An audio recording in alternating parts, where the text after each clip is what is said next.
the Treasury Star Parade. Produced under the personal direction of William A. Beecher with David Broekman and his orchestra, Frederick March, J. Donald Wilson, and Lionel Barrymore, and Noel Houston and Joseph Roskell's version of a modern Scrooge. This is Frederick March, ladies and gentlemen, in another of the programs brought to you by the Treasury Department. How many of you remember Dickens' A Christmas Carol? You all do, of course. Well, today we've got a story for you that's a little reminiscent of it. Our central character is old Jeb Creaker, the biggest grouch in Mohawk, a Scrooge, skinflint. In short, a trying neighbor. I am what I am, the biggest tire dealer this side of Glen Cove Springs, and by my own effort. Jeb never married, of course. Women?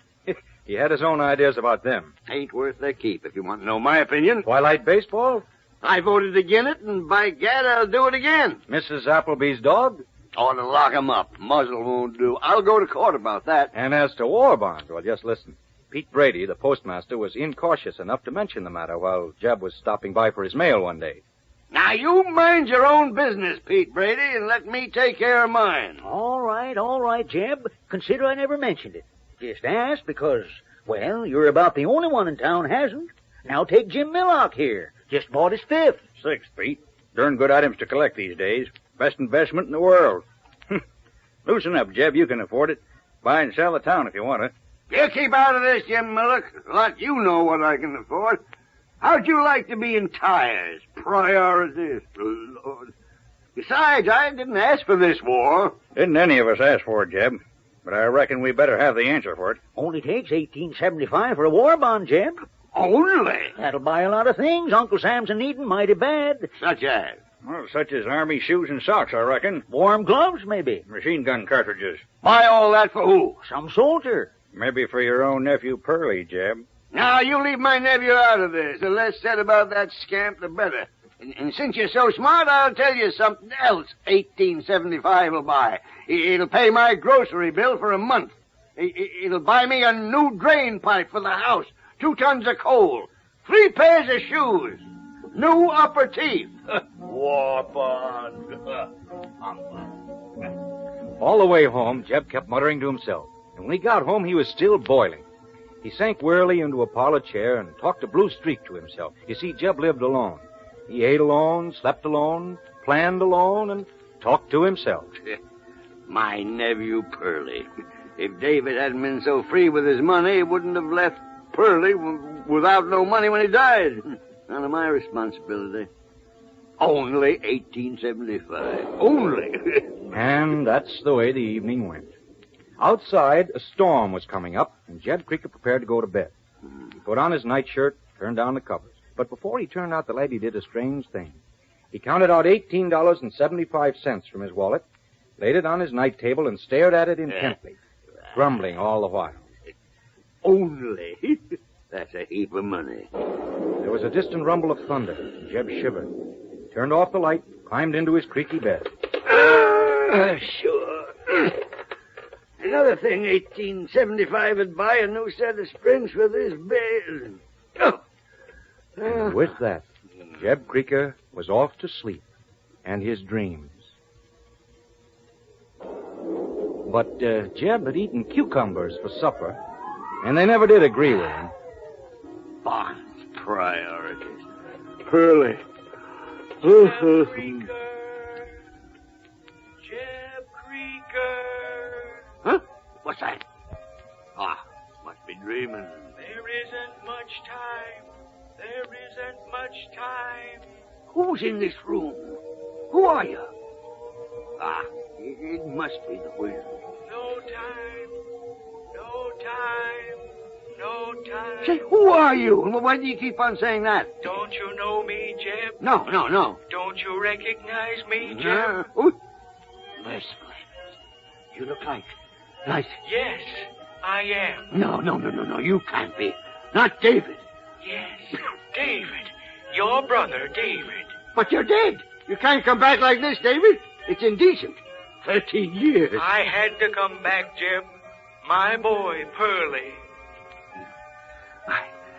Yes. A fine lad. A fine lad. You didn't take care of him, even though you gave me your solemn promise on my deathbed. Davy, listen to me now, please. Don't be hard on me, Davy. You know I ain't got much. Priorities and all got me. Don't come near me, Davy. Don't you touch me. Get away from that table. Leave my money alone. You didn't do right by my boy Pearlie. What's all this got to do with my 1875? What's one thing got to do with... Everything, Jeb. Everything. Hey, come back here with that money. Come back here. There's no time. No time. Help! Help, please! Jeb, in hot pursuit, scrambled out of his bed after the strange apparition, out of the window and into the night. Stuffy! No time. No time. No What a time. silly answer. My feet! As Jeb cried out with pain, he realized in grave dismay that he was running through the streets in his bare feet, wearing only his nightshirt. My God, look at me. But he couldn't stop now. On and on they went, until they came to a beautiful white building with a high dome. And David flew up an enormous flight of stairs. After him panted a winded Jeb. Stop! Stop, I say! Up until he was ready to collapse. The steps seemed to reach to heaven. And at the top, Jeb caught his breath and looked about him. Where is he? Where'd he go? Dad, this is the United States Congress. And me in my nightshirt. Suffering cats. Suddenly, he saw his eerie brother dart into a vast room filled with men in tumultuous debate. Jeb didn't dare go in. He was hardly dressed for the occasion. And I say to you, the Army appropriation is in peril. We must get more money. This bill is in grave danger. The bill must pass. The safety of our country is at stake. It must go through. Gentlemen of the Congress, I have here $18.75 of Jeb Creekers to be appropriated. No! Stop! He stole that money! It's mine! Thank God. There stood Jeb behind the door in split nightshirt and bare feet, screaming furious. No! Why don't somebody listen to me? That's my money and I want it back. I protest! Old Jeb Creaker was fit to be tied. The bill passed. A slip of paper was given to David, who sped off like the wind, a night-shirted Jeb on his coattails, racing through space again. David, wait! On and on until finally they arrived at a huge, unlighted building, a silent, sprawling giant. David raced silently through the high gates. By the time a weary Jeb entered, the building was suddenly ablaze with lights, and the voice of the foreman could be heard shouting excitedly to his men. All right, boys. Messengers just arrived from Congress. The new appropriation's been passed. Speed her up. We've got to turn out cartridges, and how? Percussion cap. Powder igniter. Speed her up. Hurry. It's getting late. David, why do you do this to me? Cordite shot. Sheldon bag. Belt wad. Speed her up. David, I wronged, I admit it. I did neglect Pearlie, but I ain't got much priorities and all. Hurry. It's late. Lubricating lead. Brass case.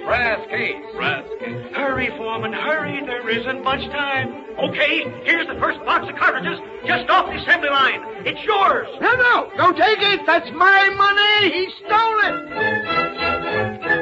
But off again flew the ghost that was David, with a desperate Jeb at his heels. And they seemed to be flying right into the storm. On and on they raced. And soon a heavy mist appeared. And then it turned to dust and smoke. And the earth became charred, and barbed wire was everywhere. Suddenly, there was a whistling sound, a roar, and the world around them exploded in an inferno of cannon and machine gun fire. Pearlie! David! Not too late. This is a battlefield. Well, what are we doing here in my nightshirt? For God's sake, answer me. Hey, you guys back there! Hurry up with those cartridges! Who's that? What's keeping you? Bring up those bullets! I know that voice. Who is it? Look, over there, Jim. See that machine gun nest? Those dead bodies lying around? And look, that gunner, all alone. His machine gun empty. What? It's Pearlie! It's Pearlie! Hurry up with that ammunition! They're coming at me with bayonets! I can't stop without ammunition. He's calling for bullets, man alive. Why didn't you take him the bullets? I haven't got any bullets. Yes, you have right in that box. Not anymore, Jeb. Look, Money. your money. Greenbacks. Yours. Silver. Yours, 1875. Take it. Hurry! Hurry! But I don't want the money here. Take it and give me the bullets. I'm sorry, Jeb. Money can't buy bullets on a battlefield. Hurry! For God's sake, hurry! But we can't stand here and watch him die, Davy. He's your son. He's my own flesh and blood. He can't fight without bullets. Even if we had him, who'd take them to him? I would. I'd crawl to him. Yes, I would. I'll crawl to him. Then, whichever you want most, you'll find in that box, Jeb Krieger. Goodbye. No, don't go, Davy. Don't go and leave me here alone in this. For God's sake, Bullets. hurry up with that ammunition! Hold on, Pearlie. Hold on. I'm coming, boy. Somebody bring me the ammunition! I'm bringing you your cartridges, boy. See? Why don't you... Here they are. I'm bringing them. Here they are, boy. Here's your bullets. Take them. I thought you'd never get here, Uncle Jeb. Thank God you made it in time. Now watch me. Ha-ha! That's it, boy. Give it to him. Give him the handle. Give him the handle.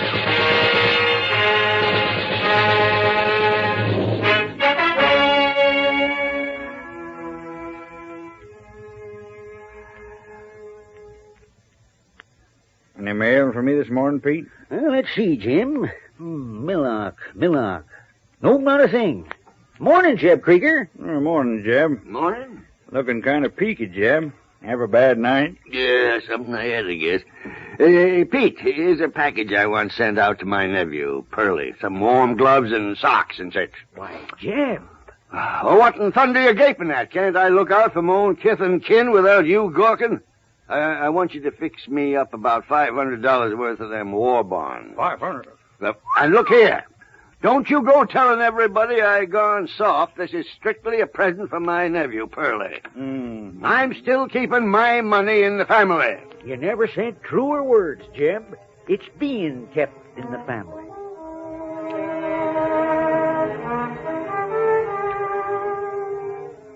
Yes, Jeb Krieger's the finest old guy in Mohawk these days. And don't let his gruffness fool you for a minute. I am what I am. The best air warden this side of Glen Cove Spring. Twilight baseball? Wonderful sport. Wonderful. Good for the morale. Mrs. Appleby's dog? Nicest mutt in town. Well curbed. And as for war bonds, just listen. Darn good items to collect these days. Best investment in the world. I'm getting in on them. I wished all you would.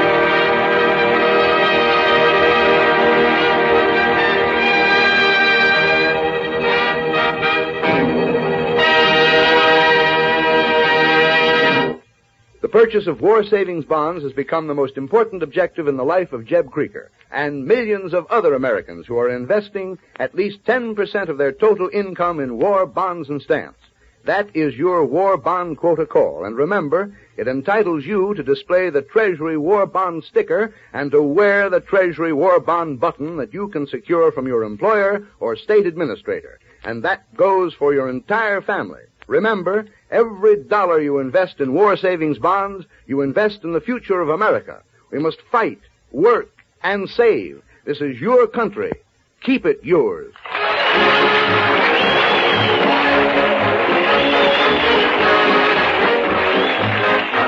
The United States Treasury Department thanks the distinguished artists who gave their talents to this performance. Mr. Frederick March, Mr. Lionel Barrymore, the Hollywood Victory Committee, through whose courtesy these appearances are made possible, and this station for the use of its facilities. The orchestra and chorus were under the direction of David Broekman, production by William A. Bacher, and this is Paul Douglas speaking.